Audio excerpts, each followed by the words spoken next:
I got an interesting request for an analysis vid the other day. Why the Digimon TCG will survive against the big three. Now, I can't sit here and talk in certainties, but if we look at the whole picture, things are looking very positive for the Digimon TCG. Let's see why this game just might be able to carve its niche against the big three. The big three are Yu-Gi-Oh!, Pokemon, and Magic the Gathering, the three biggest, best-selling, and longest-running trading card games. A lot of games have come and gone, failing to capture significant market share of the TCG market, while these three continue to survive, hence becoming the big three, a sort of wall to climb against for any new card game. Digimon has had to go against the big three in the past, and failed, however, multiple times.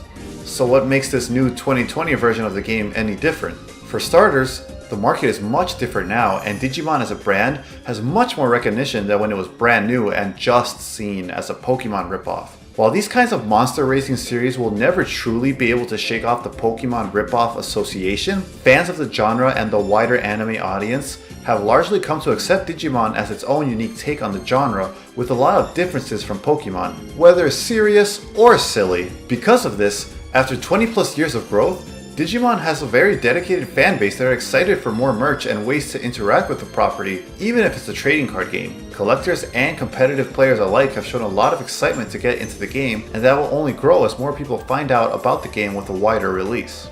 Similarly, Digimon nostalgia is at its peak right now after the Tri series and the Kizuna movie. Classic Digimon figures have skyrocketed in price on online markets because of the demand for nostalgia. The demand for more products from the series and the urge to casually buy something cool looking from Digimon sitting in the aisle while you go grocery shopping has probably never been higher. On the flip side, Digimon could not have launched at a better time to swoop players from other games. Oddly, every other big game right now is having some frustration from their player base. While it's not the end of the world for any of these games, it will make people more willing to pass a glance at the new game on the block. Yu-Gi-Oh! Recently launched the next generation of the card game, Yu-Gi-Oh! 7s, which introduced Rush Duels. 7s focuses highly on younger kid market to attract a new young player base to the franchise, since Yu-Gi-Oh! Has plenty of older fans. A lot of the player base, however, felt alienated by this, especially since the new type of duels the series introduced, Rush Duels, does not let you use your old cards because of the new card design layout, and have much simpler rules than the original game. And all this is after Konami just added in link summoning in the previous series of Yu-Gi-Oh! A new summoning mechanic that fundamentally changed how the game was played, and basically said you have to buy this if you want your deck to keep up. These two series has left a lot of the player base feeling frustrated and looking elsewhere. Pokemon's issues lie in rampant and horrifying power creep. Pokemon also has rotation, which means there's a cutoff to which booster sets are tournament legal, and after a couple years, your deck is no longer usable, unless you play alternative formats like Expanded, which is an utter mess as the Pokemon Company doesn't balance cards for that in mind. The power creep feels like it's coming to a head with the current series, Sword and Shield, introducing gross 350 or more HP Pokemon in the form of Pokemon VMAX. A far cry from the highest HP being only 120 HP. The game feels bloated because of this and really starts to show the limitation of the Pokemon TCG's design when all the Pokemon Company can do is increase the HP, slap another prize card cost on it, and call it a day for the big new gimmick. The insane numbers you have to hit for KOs now also keeps a lot of decks from being usable in the meta. The Dragon Ball Super card game, also from Bandai, has become a money sink with promos becoming super expensive because they are necessary to certain decks, but by the nature of being promos are hard to get.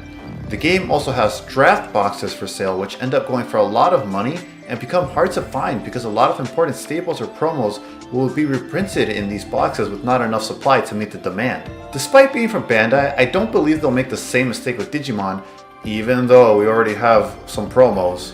And I'll expand more on why soon. Duel Masters, yeah, that show you have a vague memory of is still alive in Japan, is actually one of, if not the biggest card game in Japan. It recently introduced a new game mechanic that is meant to emulate the gambling of a gacha mobile game.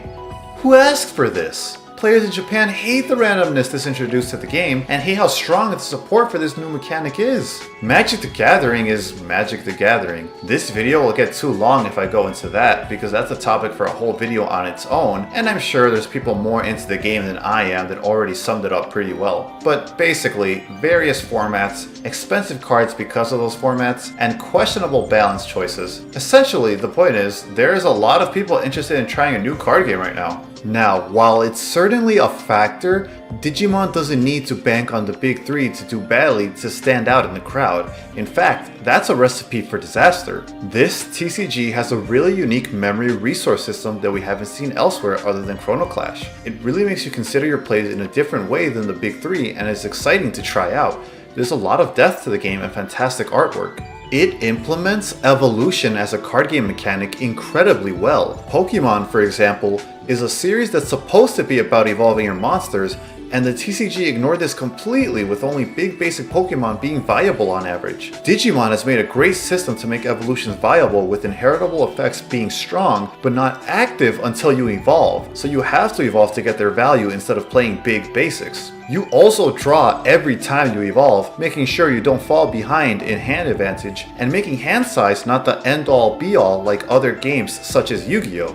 The Digimon TCG is fun and has well thought out mechanics, and it's also just full of love to obscure Digimon to stand on its own. It's unique and at the same time familiar enough for a lot of people to want to give it a chance. It doesn't try too hard to be something unique and shoot itself in the foot like other games in the past have done. Lastly, Bandai has learned from its mistakes and can apply these lessons to the new Digimon TCG. The Digimon TCG has been rebooted 5 times now. This latest iteration is nothing like the ones preceding it though. That, plus the experience from their other games in the meantime like Battle Spirits and Dragon Ball Super, can really help Bandai make the right choices. If we go back to the expensive Dragon Ball Super promos issue, while Digimon does have a few important promos already, we have not seen any more original card promos since. The other promos we've been getting are alternative arts that don't affect viability of your deck. This is the best way to handle promos with only once in a blue moon the new cool card as some kind of incentive. In the English release, they are also bundling these with your booster box purchases, which is a much more accessible way to get these